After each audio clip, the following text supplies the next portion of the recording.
Assalamualaikum warahmatullahi wabarakatuh. Halo teman-teman, perkenalkan kami dari kelompok 3 yang beranggotakan saya sendiri yaitu Amanana Binur Azizah dan teman saya Sukmarus Medina.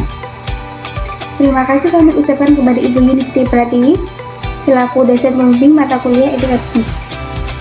Melalui video ini kami akan membahas tentang pelanggaran etika bisnis studi kasus pada PT Unilever Indonesia. Di sini saya akan membahas tentang pokok pembahasan yaitu ada 4. Yang pertama ada profil perusahaan, yang kedua kronologi pelanggaran etika bisnis pada Unilever Indonesia, yang ketiga ada sanksi, dan yang terakhir ada kesimpulan. Yang pertama kita memasuki pembahasan profil perusahaan. Sejak 5 Desember 1933, Unilever Indonesia telah tumbuh menjadi salah satu perusahaan fast moving consumer goods terkemuka di Indonesia yang senantiasa menemani keseharian masyarakat melalui beragam produknya seperti Pepsodent, Lux, Lifbuoy, Dove, Sunsilk, Clear, Rexona, Vaseline, Rinso, Molto, Sunlight, Wals, Raiko, Bango, dan masih banyak lagi. Unilever adalah perusahaan yang dibangun atas dasar purpose atau tujuan mulia. Purpose merupakan jantung dari segala yang kami lakukan, baik sebagai karyawan, brand maupun perusahaan. Setelah lebih dari 87 tahun purpose, kami tidak pernah berubah. Kami ingin menjadikan kehidupan berkelanjutan sebagai hal yang lumrah untuk dimiliki. Kami selalu berupaya menciptakan masa depan yang lebih baik setiap harinya melalui produk-produk dan kampanye kami. Kami juga menginspirasi masyarakat untuk mengambil tindakan kecil dalam kehidupan sehari-hari agar dapat membuat perubahan bagi dunia. Kita masuk ke kronologi pelanggaran etika bisnis. Aksi Aliansi Zero Waste Indonesia atau AZWI di depan kantor Unilever Indonesia Rabu 15 Juni 2022 meminta Unilever untuk menghentikan produk sasetnya karena selain memberikan kontribusi pencemaran sungai di Pulau Jawa dan Sumatera, sampah saset juga diketahui menjadi kontributor laba mikroplastik. Data AZWI menunjukkan sungai-sungai di Pulau Jawa dan Sumatera seperti Kali Metro di Malang, Ciwulan, Citadui, dan Citarum di Jawa Barat, Wais Seputih, Wais Sekampung di Lampung, Batang Arau di Padang, Krueng Aceh, dan Krueng Langsa di Provinsi Aceh ditemukan banyak sampah saset produksi Unilever. Paling banyak jumlahnya dibandingkan merek lainnya.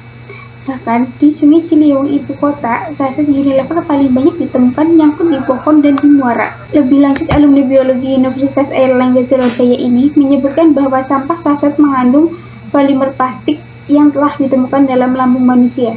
Material pembentuk saset telah masuk ke dalam tubuh manusia, padahal polimer jenis FeOH ini adalah senyawa pengganggu hormon yang bisa merusak sistem hormon dalam reproduksi. Yang selanjutnya ada sanksi. Penerapan sanksi terhadap perusahaan yang melakukan pencemaran lingkungan hidup berdasarkan Undang-Undang Nomor 32 Tahun 2009 tentang Perlindungan dan Pengelolaan Lingkungan Hidup, ditinjau dari aspek hukum administrasi dan hukum pidana. Pada pasal 53 ayat 1 Job pasal 54 ayat 1 UU PLH, setiap orang meskipun telah melakukan upaya pencegahan tetap wajib melakukan upaya-upaya penanggulangan dan pemulihan apabila usaha atau kegiatannya tetap masih menimbulkan pencemaran atau perusakan lingkungan hidup. Upaya pencegahan yang sudah dilakukan tersebut tidak meniadakan kewajibannya untuk melakukan penanggulangan maupun pemulihan. Aspek hukum administrasi ada 3. Yang pertama, izin yang didayagunakan sebagai perangkat pengawasan dan pengendalian. Yang kedua, mekanisme pengawasan penaatan. Yang ketiga, sanksi administrasi.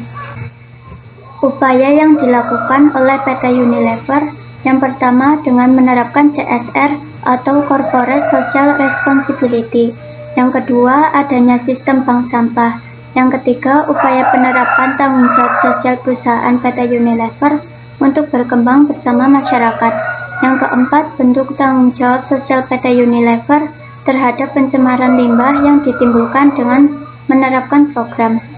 Berikut ilustrasi adanya sistem bank sampah. Sistem bank sampah Unilever berfokus pada 3 hal.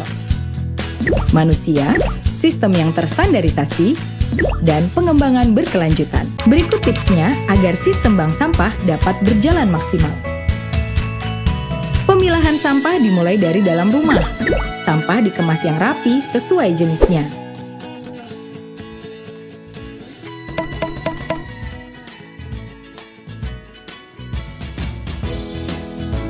Bentuk kepengurusan sesuai standarisasi awal.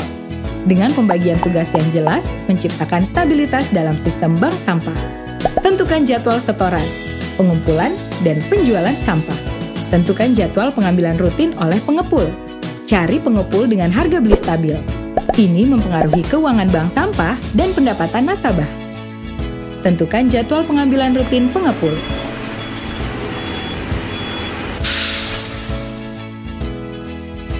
Wah, bagus ini. Kesimpulan yang dapat diambil, pencemaran lingkungan yang ditimbulkan oleh PT Unilever dapat diatasi dengan menerapkan CSR dan pelaksanaan program-program untuk mengatasi pencemaran lingkungan. Tanggung jawab sosial PT Unilever ini akan sukses bila ada kerjasama di antara perusahaan dengan masyarakat. Seluruh anggota masyarakat harus bekerja sama sebagai tim untuk membuat dunia menjadi tempat yang lebih baik untuk kita semua. Terima kasih teman-teman sudah menonton video kami sampai akhir. Sekian video dari kelompok 3. Wassalamualaikum warahmatullahi wabarakatuh.